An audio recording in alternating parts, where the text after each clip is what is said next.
saya membawa kitab Fathul Izar kembali, saya memang sih rencananya pengen tamat dulu ya dalam satu kitab, baru setelah selesai satu kitab ganti gitu ke kitab apa gitu ya pembahasannya. Jadi mungkin untuk video-video ini saya lebih fokus ke kitab Fathul Izar dulu ya. Baik, bismillahirrahmanirrahim. Bismillah, alhamdulillah, wassalatu wassalamu ala rasulillah. Apa ya yang dibahas ya? Oh ini di walil jima'i. Walil jima'i kaifiyatun, di dalam melakukan berhubungan biologis antara pasangan suami istri secara islami itu punya caranya tersendiri ya. Wahia, gimana tuh caranya? Nah, seorang istri di dalam posisi terlentang kepada punggung istri tersebut ya, dan kemudian seorang suami itu berada di atas sang istrinya. Selain cara tersebut itu nggak ada cara melakukan berhubungan yang lebih baik. Berarti ini bisa dikatakan posisi ini posisi yang lebih baik di dalam pandangan Islam.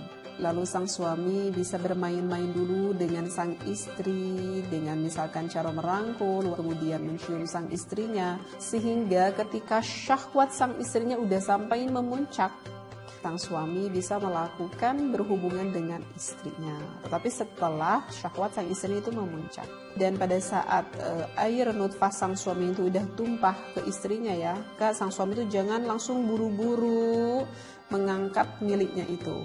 Tetapi sang suami itu harus sadar sesaat dengan cara mendekap istrinya dengan erat gitu ya. Setelah tubuh sang suaminya merasa rileks, udah merasa tenang, maka sukunan aziman, maka sang suaminya itu jangan dulu diangkat ya, naza'a jangan dulu diangkat, diam dulu. Setelah itu bisa dicondongkan badannya itu ke arah kanan. Karena kalau dilakukan dengan cara seperti itu, insya Allah nanti akan mendapatkan anak laki-laki. Nah, ini berarti ada tips ya di sini. Gimana sih kalau misalkan pengen punya anak laki-laki? Barusan di dalam kitab itu dikatakan bahwa ada tingkah melakukan berhubungan yang paling baik banget di antara semua gaya-gaya posisi. Itu adalah dikatakan dengan posisi missionary kalau bahasa kitanya ya. Posisi missionary itu adalah posisi yang mana seorang perempuannya terlentang di bawah dan sang suaminya berada di atas. Ini posisi yang normal gitu ya, sang suaminya itu di atas. Kenapa sih menurut ulama dikatakan bahwa posisi ini posisi yang bisa dikatakan paling baik di dalam pandangan Islam di antara posisi yang lain? Karena kalau secara diteliti kan memang dengan posisi ini maka nanti kan mulut rahim seorang istri itu kan dengan posisi terbuka gitu ya, akan lebih lebar terbuka. Nah, ketika lebar terbuka, ketika sang suami memasukkan dan tumpahlah air nutfah sang suaminya, maka itu akan lebih terendam lebih lama gitu ya di mulut rahim sang istri. Jadi lebih terendam lebih lama. Nah, dikarenakan lebih terendam lebih lama itu akan mempermudah dalam proses pembuahan. Oleh karena itu, ini tuh posisi ini adalah ini cocok banget bagi kalian memang lagi program pengen punya anak gitu ya. Program pengen punya anak, posisi ini adalah posisi yang paling baik banget. Bahkan saya tuh pernah baca di dalam kitab Qurratul Uyun bahwa dengan posisi ini di dalam Fathul Izar nggak dikatakan, kalau dalam Qurratul Uyun dikatakan bisa misalkan memakai 2 bantal yang ditiduri oleh istrinya di bawah punggungnya seperti itu.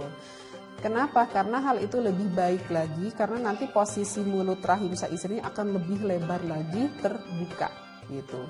Sehingga ya lubang pintunya itu semakin bisa mempermudah masuk begitu ya air nutfah milik suami kepada istrinya tersebut seperti itu ya. Nah, itu adalah program kalau yang pengen punya anak gitu sini. Tapi sih sebetulnya itu tergantung rahimnya juga ya. Tapi kalau misalkan posisi rahim istrinya itu agak condong ke belakang, sebetulnya justru posisi yang lebih baik itu adalah posisi seperti wanita yang lagi sujud, kemudian suami berada di belakangnya. Gitu. Jadi posisi apa ya? Posisi doggy style mungkin. Nah, seperti itu adalah posisi kalau misalkan rahim istrinya itu berada di belakang. Tapi kita nggak akan tahu posisi rahim istri kita itu posisinya di mana. Jadi sebetulnya harus dicek ya ke dokter gitu, ke lab biar dilihat posisi rahim istri kita itu posisinya gimana gitu. seperti itu gitu ya. Oke, sebetulnya sih ada lagi ya pembahasan, tapi saya langsung deh ya di sini ingin menerangkan ke tips kalau misalkan pengen punya anak laki-laki. Nah, barusan juga di dalam kitab Fathul Izar ini dikatakan kalau misalkan pengen nih punya anak laki-laki, setelah melakukan dengan gaya missionary tersebut, sesudah air nutfahnya keluar ke mulut rahim sang istrinya, maka sang suami itu jangan langsung lekas jangan langsung lekas mencabut miliknya itu. Jadi harus didiemin aja dulu, sabar dulu, pegang istrinya dengan erat-erat, dengan penuh kasih sayang tentunya ya. Maka setelah itu badan sang suaminya bisa dicondongkan ke arah kanan. Sekali lagi, setelah keluar peluk istrinya dengan penuh rasa kasih sayang, maka sang suaminya bisa mencondongkan badannya ke arah kanannya. Seperti itu ya. Nah, setelah beberapa menit condong ke arah kanan, maka sang suaminya baru bisa lekas ya misalkan ke kamar mandi. Dan setelah itu sang istrinya juga jangan dulu ke kamar mandi. Sebaiknya sang istri pun ikut miring condong ke arah kanan. Ya, untuk sang istrinya pun sama ikut condong miring ke arah kanan. Setelah suaminya, sekarang bagian istrinya condong ke arah kanan.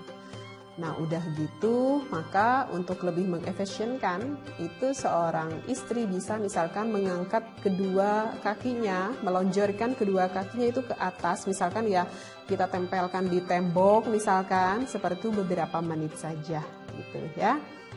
Biar yakin benar-benar di dalam gitu ya posisi air nutfah di rahim sang istrinya. Setelah itu ya bisa lalu ke kamar mandi ya untuk membersihkan seperti itu. Oke, mungkin tadi ada sedikit pembahasan yang enggak saya bahas ya. Insya Allah deh di pembahasan lain saya akan membahas bagaimana, barusan juga sih diterangkan ada bagaimana sedikit melakukan foreplay. Insya Allah nantikan terus ya di pembahasan saya selanjutnya. Wallahu a'lam wabillahi taufiq wal hidayah. Wassalamualaikum warahmatullahi wabarakatuh.